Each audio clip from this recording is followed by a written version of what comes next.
Hello darling hearts, it's your GAPS coach Emma here with the beef hearts. We're going to make some beef jerky. I'm suffering a little bit today because I ate crumpets. I don't know if you saw my last live, but I was high as a kite on slave food and I paid the price a little bit today, feeling a little bit jaded, a little bit slow. Not as bad as it would have been 10 years ago by any stretch of the imagination. I can afford to abuse my body sometimes with that terrible nonsense. You know, crumpets, I mean. But I'm getting straight back down now. I've got oysters to eat and I'm having some beef heart to beef me up again. But I've been hounded by this militant vegan, this militant Megan. Oh God, I keep on doing these spoonerisms, man. Yeah, this somebody on Instagram, and there was somebody saying blah blah, you're eating chicken ovulations or something instead of eggs. And it's like, get over it. You're worm food. You're part of the cycle, baby. Something going to eat you too. Don't worry about it. Anyway, I didn't say that. I just said something like I've helped ex-vegan mamas with their babies' baby teeth that were going black, and I've helped them to recover using the food as the medicine, which meant lots of animal products. And then she kind of went, do you mean you condone this kind of behaviour? And then sent me this film of, you know, the hens clucking and a squawking and the, you know, the feathers flying in the abattoir, and some guy having a face-off with a sheep and booting the sheep. And of course, that's not great behaviour. But heck, have you ever spent time with rams? Rams can like butt you, knock you off your feet, break your knees. Do you know what I mean? If you're not paying attention. So these, okay, animals can defend themselves, we can defend ourselves. If you've ever taken care of animals, I have. I've kept my own pigs, I've kept my own sheep, I've kept my own chickens. There was a cockerel once, he was a menace. And he was like after the little kids, like having a go at them. And they got spurs like that on their legs, cockerels, like sharp, scary claw things that they come and they flap at you and then they try and hit you with their spurs. Anyway, I had to finish him off. And I did it very kindly. I wrapped him in a little bit of sackcloth, Hessian sackcloth, and he was relaxed. I tickled him under his chin, and then I held his head down on a block, and I chopped it off. And there was no flapping and clucking. I did it nicely. Do you know what I mean? He couldn't stick around. He was a danger and a menace to the toddlers at our community supported agriculture scheme.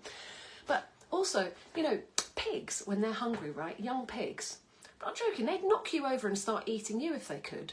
So you need to keep them in their place. And a mama lion, right, would, you know, like growl at the bubba to let them know to not do the thing, you know, that's normal. So you, as the boss of the farm, need to tell the animals what's what. If you've got unruly bullocks or male piglets, you know, you need to tell them what's what. Sometimes they need a little punch on the snout. Let them know it's not okay to do that, okay? Otherwise, they just run riot, you know? So all this twee bloody clucking of the militant vegans about, do you condone this behaviour? It's like, go and live with some animals, right? And be co-workers with the animals on the land, right? Love the animals. Treat them, be cruel to be kind. You know, treat them a bit. You've got to try to let them know who's boss. Then the animals are like the hedge clippers and the mowers and the fertilisers and the, you know, all comes for free. And then you live with them, let them express their pigginess by rooting up all the grass for you where you want an open patch. You know, then let the chickens go in and scratch it all into a fine tilth. Then put your seeds in. You know, it's all manured and weed free. Then let the ducks in to eat any stray slugs. You know, we work with the animals as co-workers on the land. And then incidentally, there's going to be some beef heart or whatever to make into jerky. And it's going to give you strength. You don't need hardly eat any of that to get strong. Do you know what I mean? Anyway, don't get me started about militant vegans doing my head in. You know, they're kind of showing their true colours, aren't they? Can you see what a bad mood I'm in from eating those crumpets? Ooh, I'm really like short-tempered and like in a bad, not in my usual glowing self.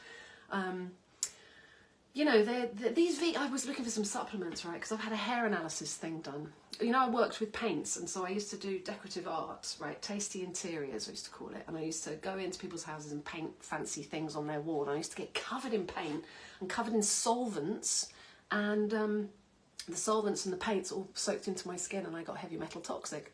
Just done this hair analysis. She's basically said to me, "You're copper overloaded. You're copper toxic, right? We need to get the copper out." And I don't know what she's going to do. She'll give me some supplements, right?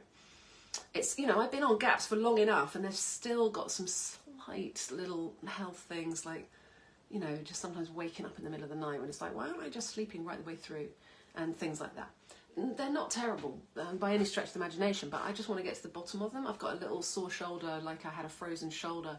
And there's still something just a little bit not quite right. I've got a wart on my hand. That's not right. That's a message from the body, that is.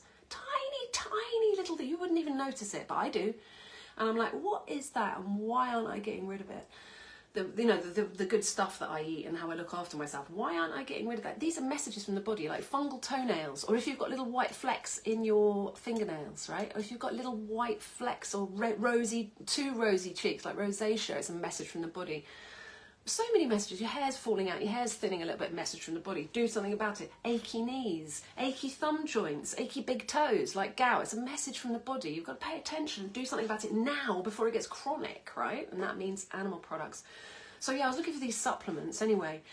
And they were all like vegan-friendly capsules. Do you know what I'm saying? Vegan-friendly methylcellulose. Methylpropyl methylcellulose. Vegan-friendly capsules, right? Vegan-friendly. Anything that says vegan-friendly, right? I'm out of there.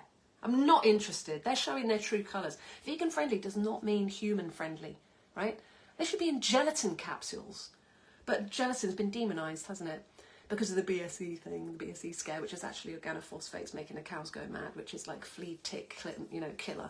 It's a pesticide, you know, that's made the cows go mad, and then the cows have gone mad, you know, killed, you know, can't feed animals. You're not allowed to buy certain parts of the animal anymore because they say it's toxic and dangerous. Like, you can't buy the brain anymore to eat. That's one of the most nutritious parts of the whole nose to tail experience. You can't have brain because of mad cow disease, when actually it was the organophosphates what done it in the first place, which was the chemical corporations. Oh my God, I'm going off on a rant. I'm really, really sorry. Anyway, yeah, anyone who's siding with the whole, you know, moobs, men with boobs, you know, trans, bloody reading stories to kids at school wearing in drag. What the is that all about? Excuse my language. It's just not okay, right? If you're showing your true colours by like aligning yourself with that rubbish, don't come and talk to me, okay? Because I've got a big knife and I'm going to chop up my heart. I'm going to eat it because it's good for me. Anyway, that's me done with my crumpet hangover. This is just a lesson to me to never go near the slave food ever again. I've got a little bit of a headache. I'm going to have a hot salt bath and a coffee enema, and I'll feel better after that. Hello, James. Hi, Charlene. Hi, BT. Hi, Laura. Oh, hi, Rach. Hi, Tracy. Oh, hello. Lots of you there. Lots of love to you all. Have a beautiful Sunday. And, yeah, see me at Timeless Cookery. I'm going to do a boot camp, right, for grouchy kids. If you know anyone who's got hyper kids, right, and they're exhausted and tired and like, oh my God, I don't know how to cope with the kids in the summer holidays, right? I've been there, I know what it's like, right? And there's things that we can set in place now, before the summer, just before the summer holidays, right? And then over the summer holidays. Even if you're going camping, even if you're going on holiday, I don't care. There's some rules that we can stick by. That means the kids' behaviour will mellow through the holidays and they won't be so hyper, right? So it's going to be a hyper kid boot camp.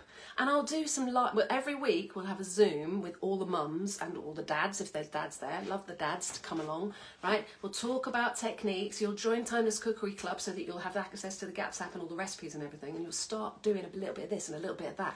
And you'll start to see the behaviour change and the mood of the family change. The whole sort of family dynamic will shift when you stop eating the poisons and start eating the really nutrient dense foods, right?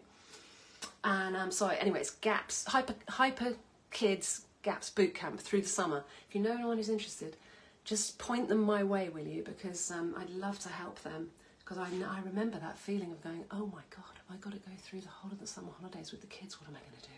Come and do some cooking. I'll do like a little Zoom cook along for the kids as well. Make some cake, make a Gaps cake, make fat bomb frosting, make date paste, make some like good stuff, make, you know, scrambled eggs and bacon. That's a cracker. You know, even like a 5-year-old could do that virtually. I used to let my kids stand up by the stove and get spat out by the bangers in the pan. It's good for them. Learn about what's hot, you know not to touch it when it's, anyway. Hyper kids, if you need help, I'm right here for you. You probably won't want to hang out with me now after that rant, but anyway, lots and lots of love to you this beautiful sunny day. It's so nice. I'm going to get on with marinating my beef heart, chop it into tiny thin slices, and then put yogurt, 24-hour fermented yogurt, some garlic powder, some mustard powder, sea salt, black pepper, and marinate that like it all together for about 24 hours, and then I just dehydrate it. It's like raw beef heart. It's for the kids to go to festivals, because they're going to some vegan festivals where they won't have any food to eat. It's all toxic nonsense. I'm being a bit extremist, I know. I'm being a bit, you know, pendulum swinging to the extremes there. But seriously, if they cook it in veg oil, it's really toxic. If anything cooked in veg oil, it's so poisonous. You might as well just like, and they'll come back in a foul mood, like I'm in a foul mood because I ate crumpets yesterday. Anyway, lots of love, and I shall see you soon. See me at timescookery.com. Bye.